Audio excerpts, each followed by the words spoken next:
වෘත්තීය සාර්ථකත්වයට විශ්වයේ රහස භාවිතා කරන්නේ කොහොමද?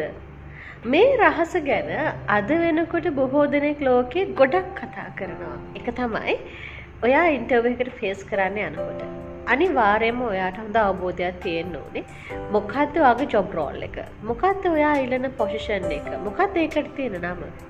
ඒ වගේම ඔයා ඒ ජොබ් එක පිළිබඳව ජොබ් රෝල් එක ගැන හොඳට හොයලා බලලා අධ්‍යයනය කරන්න. අධ්‍යයනය කරලා ඔයා හිතන්න මේ වෙනකොටත් ඔයා ඒ ජොබ් එකේ ඉන්නවා. ඔයා දැනටමත් ඒ ජොබ් රෝල් එක ඇතුලේ ඉන්නවා.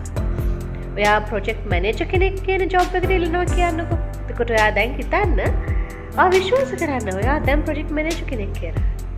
එතකොට ප්‍රොජෙක්ට් මැනේජර් කෙනෙක් විදිහට ඔයා ඉන්ටර්විව් එකට ගිහිල්ලා ෆේස් කරන්න. ප්‍රොජෙක්ට් මැනේජර් කෙනෙක් වෙන්න යන කෙනෙක් නෙමෙයි.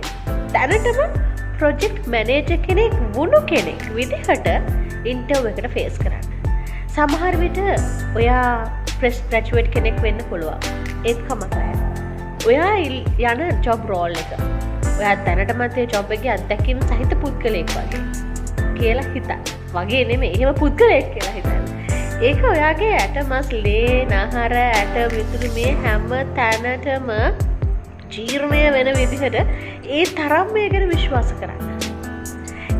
ඒ ජොබ් රෝල් එක ඇතුළේ ඔයාට දැනෙන අභිමානය, ඒක ඇතුළේ ඔයාට දැනෙන ආත්ම විශ්වාසය, මේ හැම දෙයක්ම ඔයාට දැන් දැනෙනවා කියන එක අත්විඳින්න.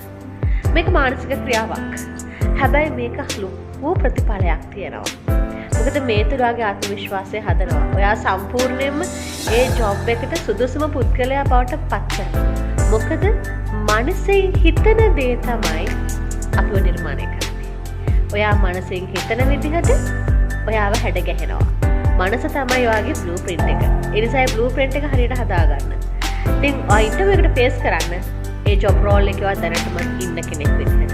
එහෙම හිතලා ගිහිල්ලා ෆේස් කරනවට හොඳට ඒ ඕනම ප්‍රශ්නයකට උත්තර දෙන්න හැකියාව ලැබෙනවා. මොකද ඔයා දැනටම ඒ ජොබ් රෝල් එකේ ඉන්න කෙනෙක් නිසා. හරි සරලයි. මේක මානසික ක්‍රියාවක්. අත්හදා බලන්න. මේක එක දවසේ වෙන්නේ නැහැ ප්‍රතිඵලයෙන්.